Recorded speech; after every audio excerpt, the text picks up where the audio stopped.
Good afternoon, everyone, and thank you so much for joining us for today's webinar on energy investments for disaster resilience. My name is Lindsay Johnson, and I work for HUD's Office of Economic Resilience. Today we have joining us two experts in the energy investment field for climate and disaster resilience. Today is one of the many topical webinars we've been holding for the Climate Resilience webinar series that is co-locating and running with the National Disaster Resilience Competition. Today's presentations intended to provide communities and states participating in the NDRC, as well as those communities interested in climate resilience and planning, to start the discussion in terms of applications, planning, and projects itself. If you have any NOFA or NDRC questions, please feel free to forward that to the resilientrecovery@hud.gov email address. Today we're very fortunate to have Jason Hartke and Rob Sanders joining us to discuss climate and energy resilience. Jason Hartke is a national leader working to advance clean energy solutions proven to fuel economic growth while also helping protect the environment. As Senior Vice President of USGBC, Jason leads efforts to advance policy and market accelerators that support the growth of green building in communities around the country. He has established several USGBC programs and partnerships that promote sustainable communities, resilience, energy efficiency, and green affordable housing. Additionally, we have Rob Sanders joining us, who is the Senior Finance Director for the Clean Energy Group. With over 25 years of experience in community development and energy-related commercial finance, Rob Sanders has deep expertise in designing, implementing, and evaluating financing programs, financial products, and related services in the areas of clean energy and sustainable community development. With the Clean Energy Group, he has written extensively about clean energy, finance, and resilient power, especially in connection with low-income and vulnerable populations. Today's agenda is Jason's going to provide an overview of energy and resiliency and discussing the synergy of integrating resiliency into communities. And Rob will talk more about the Clean Energy Group's community resilience power work, and then also provide a case study of the city of Baltimore, as well as some financing options for resilient power programs and projects. So right now I'll turn it over to Jason to discuss a little more about energy and resiliency. All right. Well, it's great to be here. Thank you so much for that kind introduction, Lindsay. I really appreciate it. My name is Jason Hartke. I'm with the U.S. Green Building Council. We're a membership-based organization that represents more than 13,000 member organizations and companies around the country, as well as 77 chapters and many, many professionals in the building industry. We're probably best known for our LEED Green Building Rating System. It's a national benchmark for green building. We've certified now more than 25,000 commercial buildings. We have another 40,000 in the pipeline as registered projects, influencing a total of 10 billion square feet of real estate around the country. And we're also certifying 2 million square feet of real estate every single day. I start with this slide because we really are talking about a new challenge, a new leadership challenge. When we first started when USGBC was first getting into this space and trying to figure out how we could make a difference, I ended up writing a piece, and some of these quotes are from a piece I wrote in 2009 to start to get a handle on the size and the depth of the challenge. Just to put it in perspective, globally, according to UNEP, disasters in the last decade have cost us over 1 million lives and $1 trillion in damages. So how do we work across a multi-layered engagement at all levels of government? How do we bring this new agenda both to policymakers and practitioners alike? And how do we translate it into an action agenda? At the U.S. Green Building Council, for us, it's about trying to ensure that buildings are part of the solution and not part of the problem. So we've tried to focus our efforts where we can have the greatest impact. And at first, a lot of that work was in advocacy, policy, and research. But it wasn't long before that work extended into other areas where we found more synergy, a lot more connectivity, and started to build out some of the opportunities and capacities that we could bring to the table. And so we started to better articulate how we were organizing to meet the challenge. Again, these buckets: advocacy and outreach, research and resources, partnerships and initiatives. And I wanted to talk about one under advocacy that I think is very important and has established a proven record of making a difference: our Resilient Communities for America campaign that we do in partnership with the National League of Cities, with ICLEI, and the World Wildlife Fund. We launched it last year with the aim of engaging directly with elected officials. And to date, we have nearly 200 mayors and other local elected officials who have signed on to our Resiliency Accord. So it's starting to put resilience on the map, make it a local issue, and we're starting to be able to advise these mayors how they can go about making their communities more resilient across all sectors, but including the building sector. We're also doing a lot more to invest in research and build out new resources here at U.S. Green Building Council, and a good portion of our work continues to be pursued through partnership. In total, what we want to do is help make the case for stronger buildings. I mean, that's kind of our end game, because once you've made the case, then the actions that we want to see, we think, will start to grow exponentially. But why buildings? Buildings are where we spend so much of our time. In fact, it's 90% of our time. They are huge economic assets worth an enormous amount of economic value, and quite literally, they are the shelters from the storm. They're where we're going to go when these disaster strikes, whether they're ready or not. And being ready and understanding what ready means is a huge part of the issue. And so, quick interlude here. This slide, you see a picture, and that there is Frank Cannonball Richards.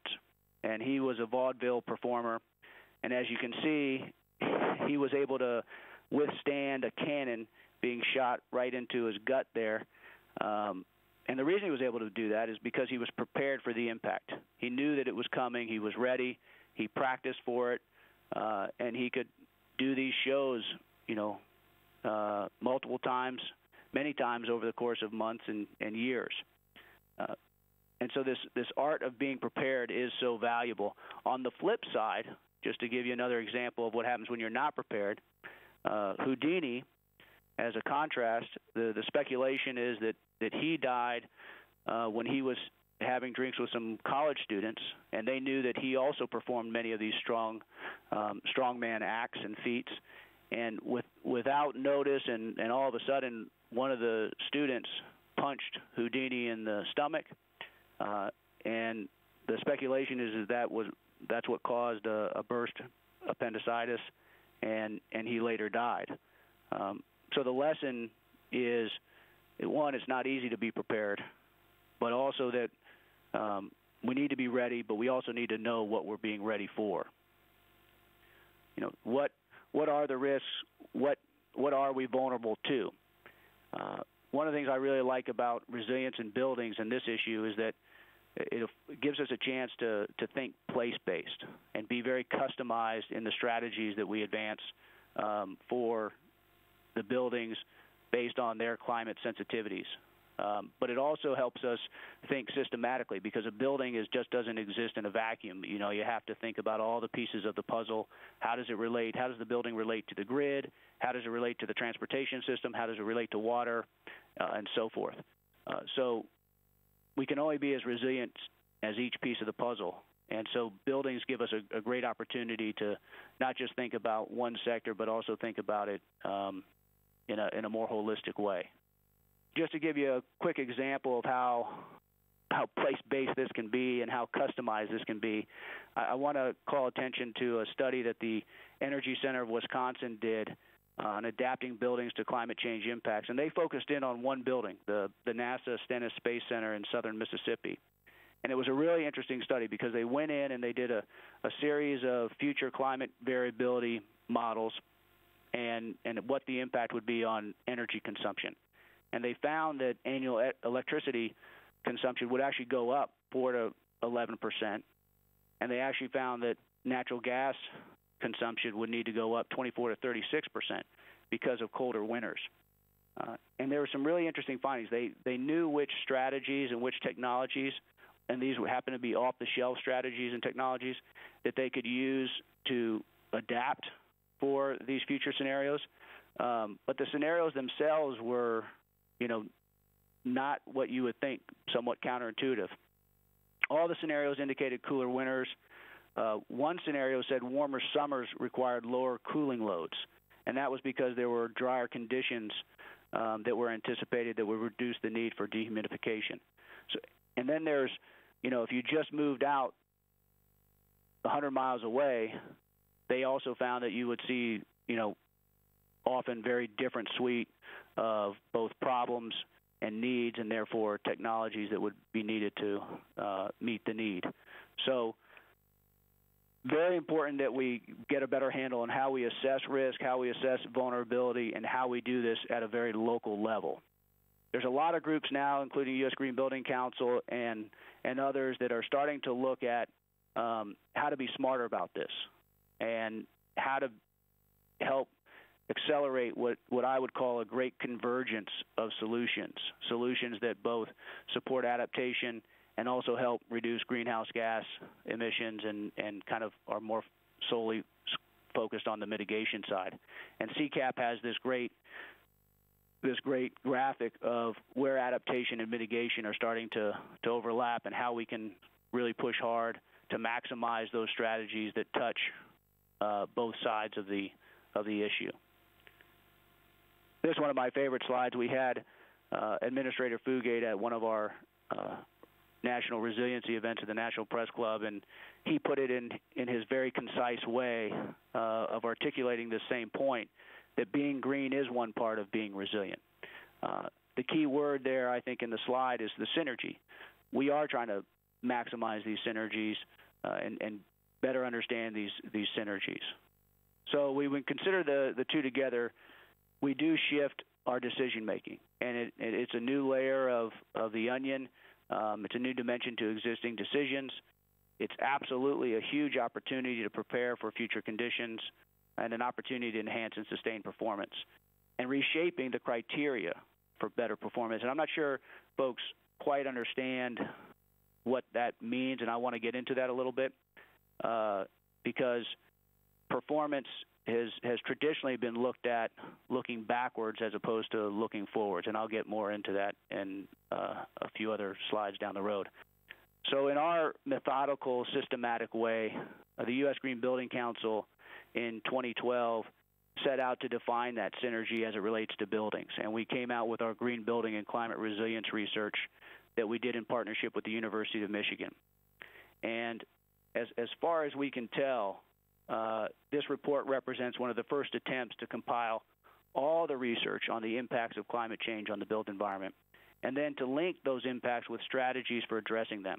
And the information and strategies presented in the research, we think, provides a great baseline from which green building professionals can then begin to address climate change adaptation in their projects. But the study was foundational in that it linked the very specific lead green building strategies to desired resiliency outcomes, and that was key for us. So here's a great graphic that tells you exactly what we mean on that. So the no-regret strategies that we identified across these categories on the left-hand side of these are the green building categories that we have in our rating system, and you'll see all these no-regret strategies. These are beneficial regardless of whether or not climate change occurs or doesn't occur. And then on the far right-hand side, we have a series of resilience strategies that we were able to identify that if you do those things, they will allow a system to, quote-unquote, absorb these disturbances, things like increased precipitation or flooding, and then still be able to maintain and maintain the structure's function and purpose. And what you can see here is that there is tremendous benefit in what we're already prescribing and then also maximizing resiliency outcomes. So in any given area, whether it's the energy efficiency component, whether it's in the water component, we are starting to map out these co-benefits across mitigation and adaptation. The mitigation, I think, was the principal driver. If we were having this conversation 10 or 15 years ago, we would be talking about energy savings. We would be talking about reduced emissions. More and more, and if you talk to just about any mayor across the country, you are talking about how do we be more resilient to blackouts, how do we be more resilient to floods, how do we be more resilient to droughts. So, this extreme weather that we're seeing is top of mind, and everybody understands it, and everybody's trying to deal with it in a way that's impactful. So this is, to me, this is where we really get to the rub as it relates to the buildings and building performance. And it's what's the problem? What aren't we doing right, in other words? And right now, we're not accounting for climate change in the design, construction, and operation of our buildings for the most part. And so if you look at just how we design and put together our heating and cooling load needs in any given building, they're determined typically by looking backward and looking at what they call the typical meteorological year. And again, this is data that all looks backwards, and it doesn't necessarily take into consideration future climate changes. What my colleague Chris Pike likes to say is, when we do this, we're baking yesterday's weather into our building today, and then hoping it will perform tomorrow. And so what we've been able to identify also through this research is that that's bad practice, because then we're not necessarily putting in the right strategies into our buildings to account for this future weather. I'll give you one quick other example on that. Right now, we rely in a whole lot of folks around the country on low nighttime temperatures to help cool down our buildings. But we're seeing in some jurisdictions, in some places, that these heat storms that last into the night, that they don't afford for that nocturnal cooling. So it's a big deal. We have to better account for the changing climate. So what happens when you don't have some foresight and think about the future and think about climate assumptions? Then you have all these negative consequences to think about: excess energy demand, increasing human health risks, lower passive survivability. And these are the consequences of not preparing for future conditions. Another great example is in stormwater management. Again, the stormwater control strategies that we put in place in most of our building sites are based on past data, as opposed to what we now know will be increased storm intensity, increased frequency, higher precipitation events. And when you start to think about it in that regard, then we're setting up our buildings to fail and not to perform. And I love this graph, because it shows that, yes, in the near term, our buildings will perform because things won't change too much based off of last year compared to next year. But if we look forward, we see that, wait a second, all these pollutants are going to start getting back into the waters, and we haven't done enough to account for these changes in the weather. And this is how it'll look in 20 years and in 100 years if we don't start thinking about these environmental conditions. And these are big consequences. And again, the strategy of looking backwards, you very quickly realize that we're compromising future performance. And in stormwater management, you're looking at excess runoff volumes, excess nutrient pollution, and those impacts that'll happen with the aquatic ecosystems and so forth here on this slide. So at U.S. Green Building Council, our job we're trying to leverage the power of LEED so it can do everything it can to accelerate resilience best practices. Again, these are best practices that we've identified in this research. And we've got this great demand for LEED all around the country. Again, we're certifying 2 million square feet of real estate a day. So if we can help those project teams integrate resilient strategies into the existing system, then one, we can monitor the progress, and two, we can start to see significant achievement in those best practices. And so what we've developed is a LEED climate resilience screening tool that does exactly that. It creates a framework so folks can, project teams, and this is designed for practitioners, they can see the synergies in from the mitigation and the adaptation standpoint, and then make sure that they're using the credits, one, that do both, but also the ones that may have a more focused resilience outcome. So just to give you a brief look, this is a screenshot of the tool, and as you can see, this is our new construction LEED product, and you're talking about, if you look at the lower left-hand graph, you're talking about 54% of the credits that present opportunities for adaptation best practices. If you look at the top left graph there, you're talking about 15% of the credits that are sensitive to climate conditions. And again, this gives folks an understanding based on climate region. It controls for climate region. It controls for the type of building that you're doing, and it helps steer these project teams into the most resilient solutions that they can adopt. So what I think was stunning, when you think about it, is that we're not integrating these climate assumptions and the models into our thinking moving forward. And that's, it's huge. It's going to put future condition of our buildings and the future performance of our buildings at enormous risk and increased risk. So if we do this right and we start to think of ways where we can maximize this energy, then we can be more climate resilient in all of our buildings. Just one of the great examples here on this slide is our LEED our LEED Neighborhood for Development rating system, and 40% of its credit outcomes are sensitive to changing climate conditions, and 78% of its credits offer resiliency opportunities. So the solutions are there. The technologies, the best practices, they're there. Many of them are established. We just have to make sure that we're steering the project teams into those solutions that maximize resilience. And of course, there are variations across these.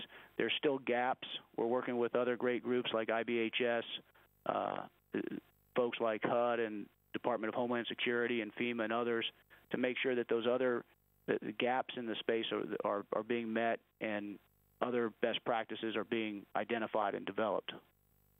We've got a series of strategies to make sure that we're reaching kind of these different players, the policymakers, the green building project teams, and others. A lot of our technical work, as you can see here, is focused in on helping these green building project teams. At some point, we like to be able to almost help score resilience in any given LEED project. And again, so folks could not only say, here's what we're doing on sustainability. Again, LEED was predominantly developed as a sustainability green tool, but then they could see where they stand as it relates to other projects on resilience. And that's part of where we need to go next, I believe. But ultimately, like I said at the opening, where we really want to go and where we have to go is we have to be able to make that business case. We have to show how these strategies, these specific micro strategies, either in a building, but also how they connect with the other systems, how those are helping reduce risk, how those are helping reduce vulnerability, and then how that translates into an economic, translates into economic benefits. And once you do that, the market responds, because that's exactly what we've seen. That has been the primary driver of green building around the country. Once the financial and economic case has been made, this stuff starts to take off. So ultimately, we still need to be able to make a very compelling business case to help make this take off. So thank you for my time. It's now my honor to turn it over to Rob Sanders, who's with the Clean Energy States Alliance. Thank you. Well, thanks a lot, Jason. Let me say a little bit about Clean Energy Group and its Resilient Power Project. Clean Energy Group is a national nonprofit that works to advance clean energy technologies and related technologies by identifying and showcasing best policies and programs, public programs to advance clean energy, as well as private development of clean energy projects, and also how those programs arrange financing for those clean energy projects and technologies. It also manages the Clean Energy States Alliance, which is an association of managers of public clean energy dollars. These could be system benefit charge dollars or alternative compliance payments or RGGI or cap and trade dollars or state appropriations where there are those. But public dollars for clean energy and energy efficiency development. The Resilient Power Project is funded and supported by a number of foundations, the JPB Foundation, the CERDNA Foundation, and the Kresge Foundation. And a description of the work we do can be found at www.resilient-power.org. Clean Energy Group's advocacy for resilient power stretches back to the 1999 Manhattan blackouts that led to the loss of years of cancer and AIDS research when diesel gensets failed at Columbia University and elsewhere. Over the years, extended power outages have continually occurred. There was the Northeast blackout in 2003. In recent years, there were Hurricanes Rita, Katrina, and Isaac. And the same cycle continues, always followed by suffering, concern, and ultimately inaction. But I think this cycle of forgetfulness, as we call it, was finally broken with Hurricane Sandy in 2012. This time, the conversation did not die down after the storm had passed. I think we're finally seriously addressing the need for resilient power, distributed generation, and energy storage.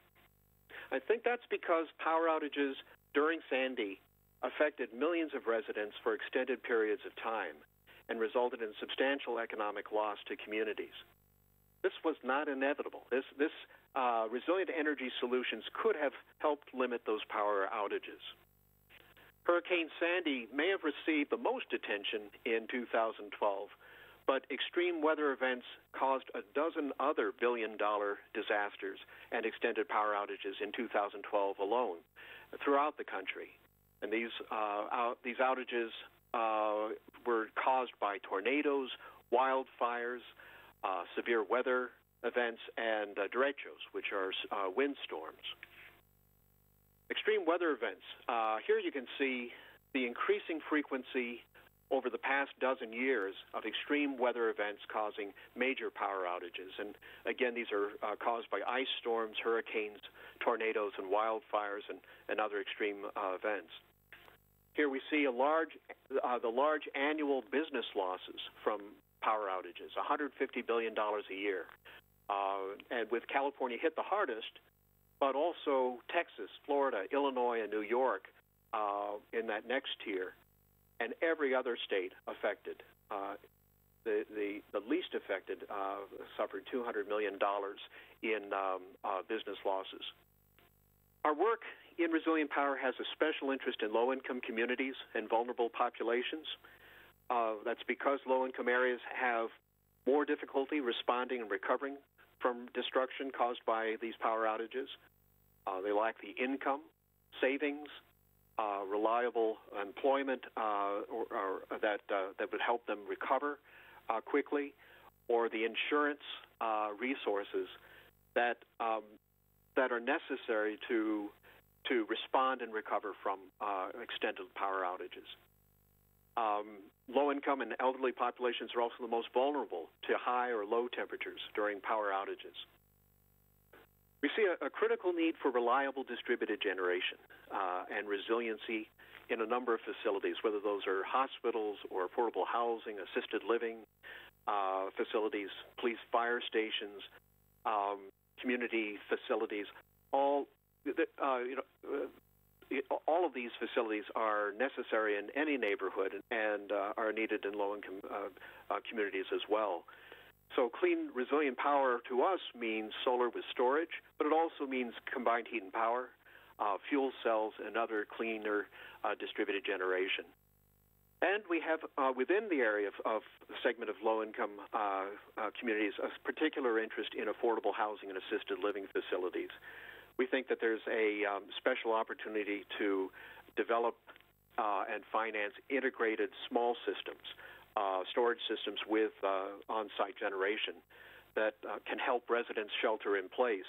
These would cover critical loads like elevator service, emergency lighting, booster water pumps, charging centers, charging stations, and those sorts of things.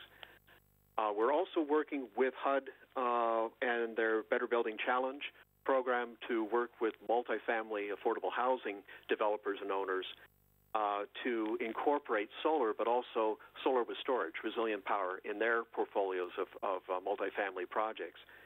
So in D.C. and Baltimore, we're working with Neighborhood Housing Trust and their partner Enterprise Community Partners to try to incorporate some resilient power in one or more of their projects. In Brooklyn and the Bronx, we're working with affordable and supportive housing owners and developers there. In Boston, it's affordable housing and assisted living projects.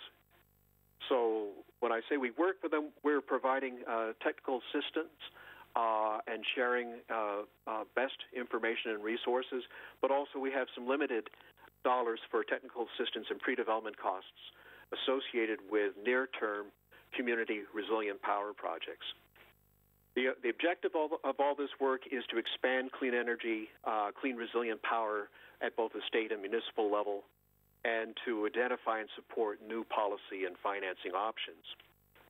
The goal of it is to significantly increase public and private investment for clean, resilient power systems, to get city officials to develop resilient power policies and programs that are linked to state energy policies and resources, and to increase the amount of technical assistance for resilient power projects so that agencies and project developers can get deals done. And there's a link to a report that talks about our approach to this work. You can see that on that in that link there. Let me talk a little bit about Baltimore. We took a special look at Baltimore, which had asked us how can cities deploy more solar in low-income communities and be more power resilient. So we prepared a report that was built on some really excellent work that Baltimore had done. Their DP3 report, which means Disaster Preparedness and Planning Project. It was an extensive investigation into the vulnerabilities of their infrastructure in about a dozen different areas, where they were vulnerable, what measures would be needed to protect against damage and disaster, and inventorying those critical facilities that were going to be impacted, and then prioritizing which ones needed what kinds of measures in priority. So we were asked to look at how solar, in particular, could be expanded dramatically in low-income communities, and how that could be done financially. And our sense about that was that rather than try to put solar PV installations on every row house in Baltimore, what made sense as an approach would be to look into providing solar with storage, resilient power, for critical facilities that served the needs of low-income communities. So these would be public schools or community facilities, police, fire stations, health facilities. And then we looked at how that could be financed with bond and credit enhancement mechanisms, but also third-party ownership and lease financing. As a result of that work, we're now exploring with Baltimore a citywide strategy for implementing priority building-related resilient power projects that were identified in the DP3 plan. So once the decision is made to pursue resilient power projects, how do you finance them? Cities and housing and community developers have a lot of options. And I've categorized them in 4 categories. There's bond financing tools. There are public and private ownership structures. There are clean energy financial institutions, which I believe have a special opportunity and responsibility to think about how to finance these resilient power measures. And then there's the role of credit enhancements to make financing more available to projects and companies. I'm going to move quickly through these categories, highlight some of the aspects of them. With bond financing, the key here is that there are existing bond tools. You don't need to create a new financing instrument in order to do resilient power work. And these existing bond tools can be very useful in financing pooled resilient power projects.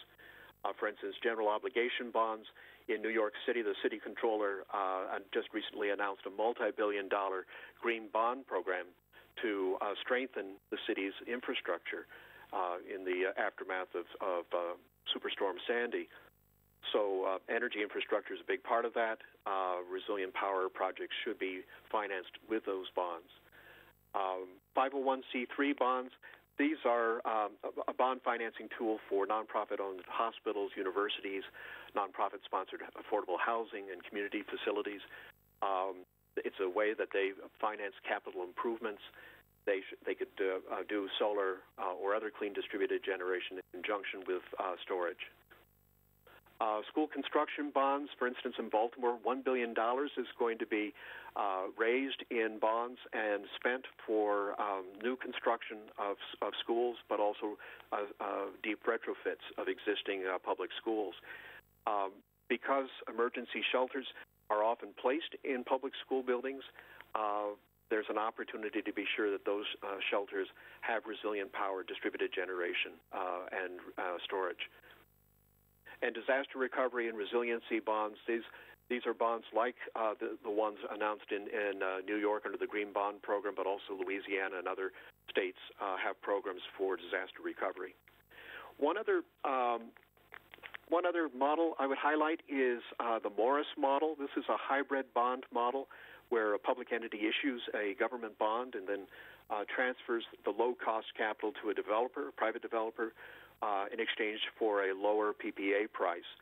It's been used to finance solar PV on public buildings, but it's also now being adapted to finance combined heat and power projects for hospitals. It's a good model. It's one that's worth taking a look at. Commercial PACE, C-PACE bonds. These are bonds that are repaid by property assessments that are added to building owners' property taxes.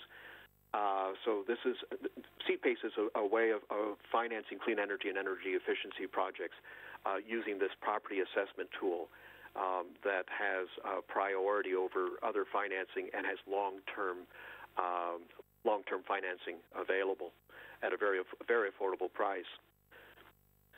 Okay, second category of financing would be clean energy finance institutions, which are very important because they can provide integrated financing programs to support new markets rather than just being reactive or providing financing when projects are brought to them. They can actually design integrated programs that respond to real market signals and be flexible and be adaptive.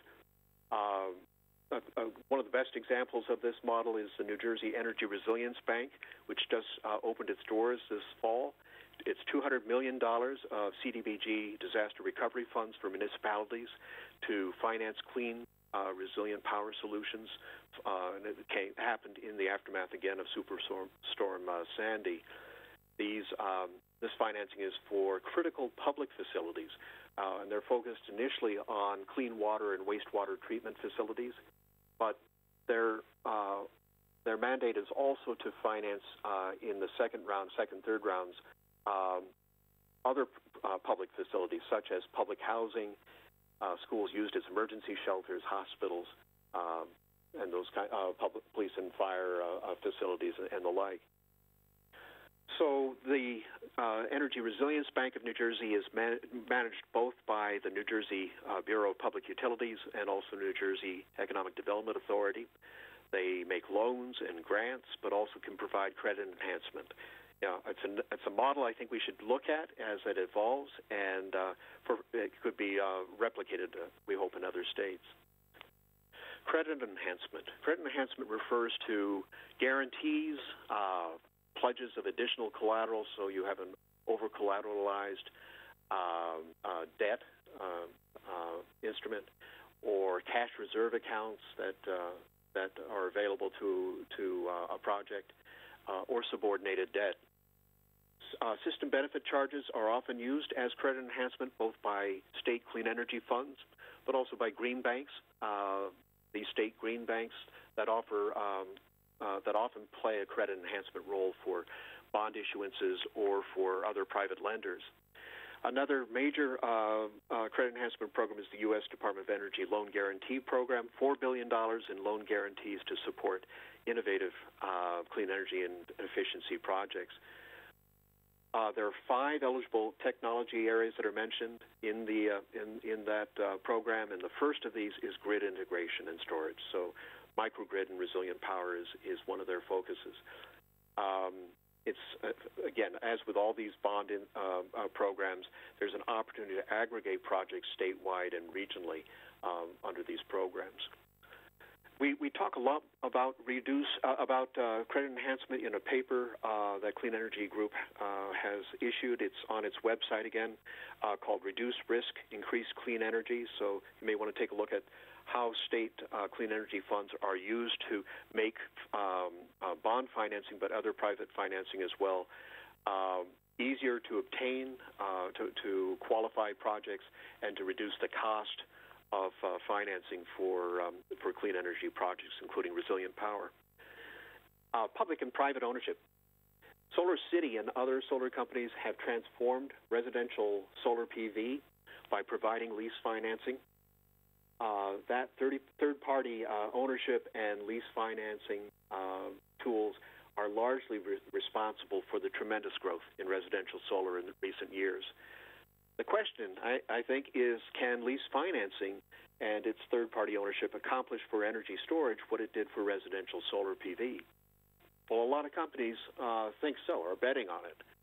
Solar Grid Storage and other storage developers are proving the model out for commercial, government, and nonprofit entities. By using leasing and third-party ownership, it often eliminates upfront costs to a host. And the development and performance risk associated with these projects is transferred to the private developer. The company's business models have been benefited greatly from new FERC rules. These are Federal Energy Regulatory Commission rules, so that now these companies can receive, and the hosts can receive, additional revenue streams from providing ancillary grid services such as demand response or frequency regulation, charging and discharging energy to the grid. So these new business models make it easier for customers to include storage using third-party leasing and PPA financing. One other model I would highlight is utility-owned and financed microgrids with resilient power. A good example is the Green Mountain Power's energy storage project in Rutland, Vermont. This is a solar plus storage in a resilient power microgrid project. It's an exclusively solar-powered microgrid, and it's the first to provide full backup power to an emergency shelter in a public school. It received federal and state funding, but most of the financing was rate-based. It was recovered from ratepayers. It's a 2.5 megawatt of solar electricity project, and it includes 4 megawatts of battery storage. So a lot of states have stepped up with funding to leverage private investment. Over $400 million in new state funds in the Northeast alone in the last 18 months or so. These states include Connecticut, New Jersey, Massachusetts, New York, and now Maryland.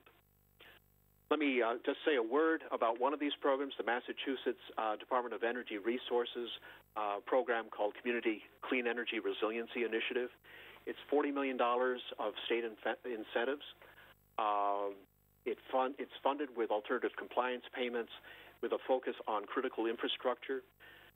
These are city-led projects, city-sponsored projects involving a broad range of technologies, and it includes technical assistance money. You can find out more about it at that link. Here are a couple examples from the Round 1 awards. There is it's funded a community microgrid, which includes school shelters and police and fire facilities. There's a solar and storage initiative involving community center shelters, 4 of them in Boston, solar and storage for a fire department, and a combined heat and power facility at a regional hospital that's able to start with no electricity from the grid. So in closing, I wanted to emphasize that financing is important, but it's insufficient in itself. It's only one aspect of the public resources that are needed to accelerate deployment of resilient power. Technical assistance, widely available technical assistance, it's really important as people are trying to figure out how this would work for their particular business or their particular building. That would include some targeted support for pre-development costs to help developers and building owners get to the conclusion that, yes, I'm willing to invest my money and perhaps obtain financing in order to do a project. And then, of course, consistent supportive policy, public policy is essential. So thanks very much. I'd like now to pass it back to Lindsay. Thanks so much, Rob. Just as some closing remarks here, we do have some resources and links available for you on the PowerPoint slide here, so please feel free to visit these sites for additional resources, tools, and information, especially as related to both what Jason and Rob discussed today. And I also want to provide Jason and Rob's email addresses in case you have additional questions or thoughts that come up after this webinar. Special thank you to Jason and Rob for all the excellent ideas, strategies, and information really to help communities become more energy resilient overall. And thank you today for joining us for the webinar. Please refer to the NDRC HUD Exchange website for additional information on this webinar series, as well as archived presentations that have been given throughout the topical webinar series. Again, thank you, Jason and Rob, and thank you for joining us.